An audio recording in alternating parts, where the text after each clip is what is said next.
go. This is Tony Sheena, owner of Mosaic Security, a private military company that provides elite forces level security for their clients. Tony has a VIP coming into Caracas tomorrow who will need to guard. We tagged along as he scouted out a particularly dangerous neighborhood that we'll need to pass through in the morning. It's called the XXX Barrio.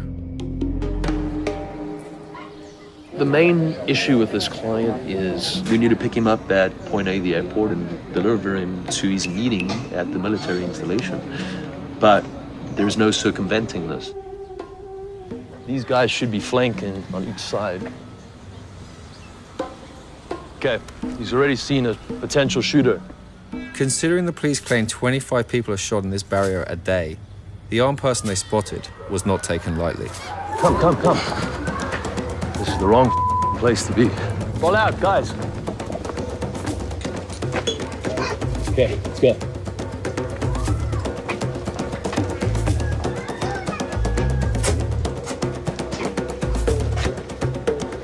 We took a little detour looking for an additional route out the main road because it was too dangerous.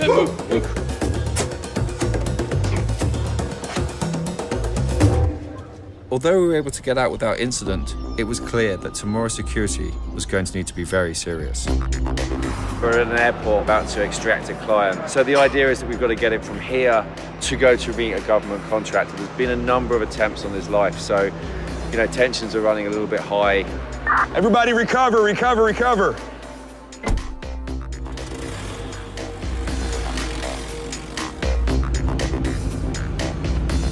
There's been 2 or 3 attempts on your life?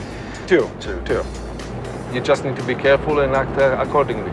For the business that you work in, you wouldn't be able to operate without these guys taking you through countries? No, I wouldn't feel safe. It is like having a top private army, because not only is the quantity, but they are quality. I'm in a little war, and when I land in this country, I'm at war, and then that's why you need to use these good, bad guys. While providing highly trained security for VIPs like Pablo is one role PMCs play, it's really just the tip of the iceberg.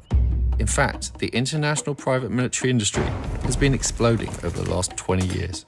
To find out more about this new modern world of mercenaries, we spoke to P.W. Singer, author of the book Corporate Warriors, The Rise of the Privatized Military Industry. A private military company, a PMC, is private companies taking on roles that have traditionally been done by the military and intelligence agencies, by the broader national security complex. We have this assumption of war and who fights it. A man in uniform, and that uniform to us means, well, they're part of a national military. And when you look at the 21st century, that image in our mind, it just doesn't hold true.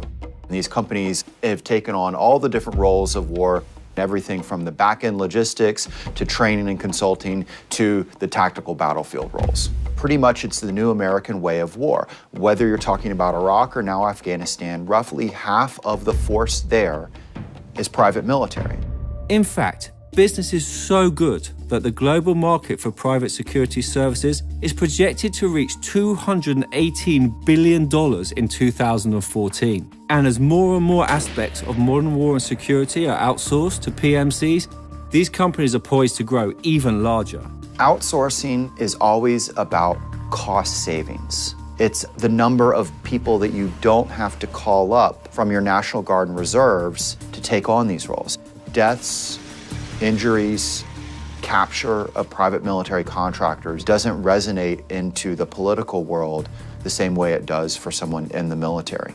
So we're seeing everything from companies that have been operating in Iraq now doing things like counter-piracy operations off Somalia to the emergence of Chinese private security companies operating in Africa, or the Russians use private contractors during their Crimea operation. When we look at the future frontiers of the private military industry, they reflect the next frontiers of war. To find out more about this massive industry that is fast becoming the future of war, we spoke to the man that almost single-handedly created the modern PMC as we know it. We're here in Abu Dhabi and we're going to interview one of the most important people in the PMC world, Eric Prince. He was the founder of Blackwater. PMCs are as American as Thanksgiving Day. First colonies were started by contractors that were hired to secure the logistics of private companies. Massachusetts Bay and Plymouth colonies were private endeavors. You know, look, I started Blackwater as a way to stay connected to the SEAL teams. When our customers called us, we ran very hard to fill their needs. We were mischaracterized as out-of-control mercenaries. And the fact is we were American veterans serving America again, getting paid on a competitively bid contract. Full stop. We did exactly the job the U.S. government hired us to do, and did it well. More than 100,000 missions. On the security side, no one under our care ever killed or injured. For a first-hand look to see what it takes to become a soldier for hire, we traveled to the Czech Republic, to the Anti-Terror Academy, a former military base, which is now one of the most popular security training facilities in Europe.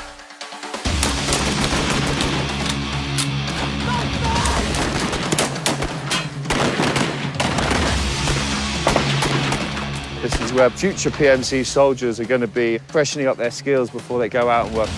In theory, even people like me can do these training courses and basically be gungs for hire. Make sure you focus on that foresight. Okay. Squeeze in the trigger. Although they're willing to train beginners like me, it was clear that a vast majority of the guys there were former elite military running through combat drills. How did you get into all of this? So I left the army because the money wasn't good enough for what I was getting paid to do. Why would I do 5 years in Iraq in the army and earn 120 grand when I can do 2 years in Iraq and earn 400 grand? Certainly in my era, anybody who was any good in the army isn't in the army anymore. The main goal in a facility like this is to take the elite skills these soldiers already have for offensive combat and reshape them to provide defensive, special forces level security and protection. The two guys behind, they just push out. But as I watched them run their drills, it was clear that these maneuvers were much more than just defensive. They aren't only learning to provide additional support and security, they are essentially becoming their own army. Nobody knows more about what it means to have private armies for hire than the world-famous mercenary Simon Mann. After serving in the British Special Forces, he spent over 20 years in the PMC industry, until 2004 when he served 5 years in prison in Equatorial Guinea for his role in attempting to help stage a coup. A private military company, to me, is a company that is prepared to carry out full-on offensive military operations under a contract. You know, you pay us a load of money and we will help you win your war. Where I get worried is when you start saying, no, the way forward is for combat operations to be privatized and given out wholesale to the private sector. There are certain things that armies have to do and a way of doing them that should not be in the private sector. These guys are fighting for money. They're not fighting for the state. They're not fighting out of a sense of duty or patriotism. When it gets serious is if you get a PMC that starts to get excessively muscular. The line between defense and offense gets very quickly blurred. So immediately, any decent soldiers will start thinking, instead of sitting here waiting to be shot, why don't we go out there and bag the bad guys before they manage to shoot us? And suddenly, you know, the rules start to get bent. The further you look into the training around the world for PMCs, the more you realize that their public face as simply defensive security is only one side to their capabilities. So we're here to see Mick Cowan. He's a former sniper and he's now a PMC. He's asked us to keep his location secret because he just doesn't want people to know where this is going on. We're going to spend a little bit of time with him and kind of find out what he does, how it all works. I operate as a consultant for a number of companies, and I step in and provide the actual instructional ability. Simply put, he trains PMCs to be snipers using the latest military techniques and hardware. Basically an AR-15 M4 with a red dot sight on it. And it's not just about shooting accuracy. They also teach you how to blend in with your environment, so your target doesn't even know you exist. Jed, you got to be very low and slow.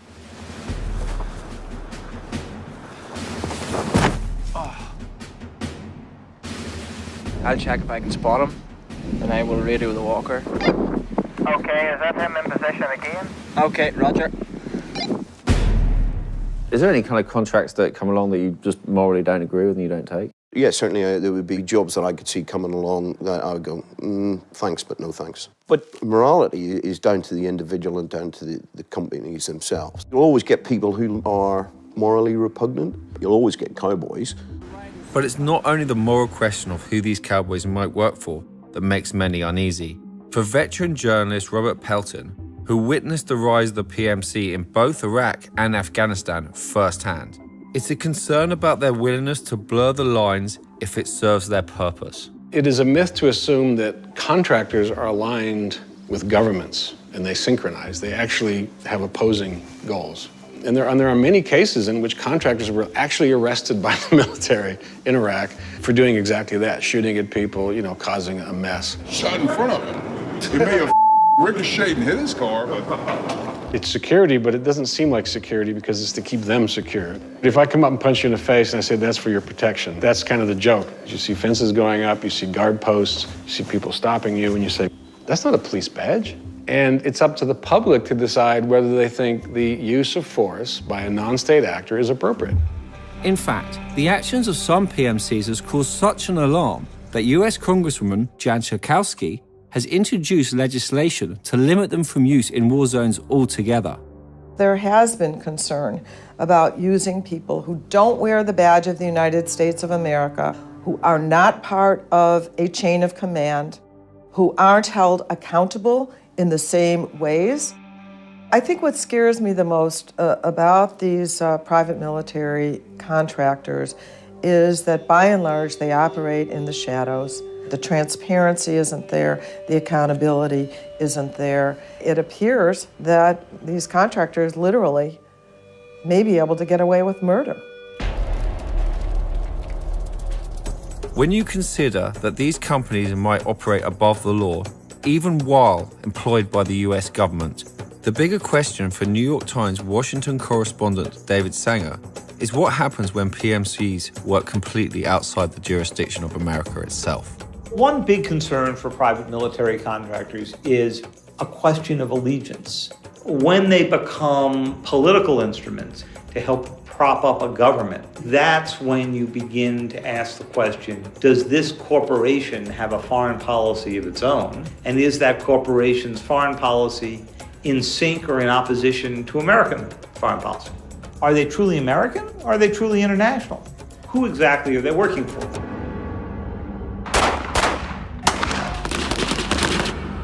When the best and the brightest from armies around the world are now working for PMCs, you have to wonder if the next military superpower won't be a country, but a corporation. I think the PMC of the future can manipulate governments. We're at a stage now that I think it can happen.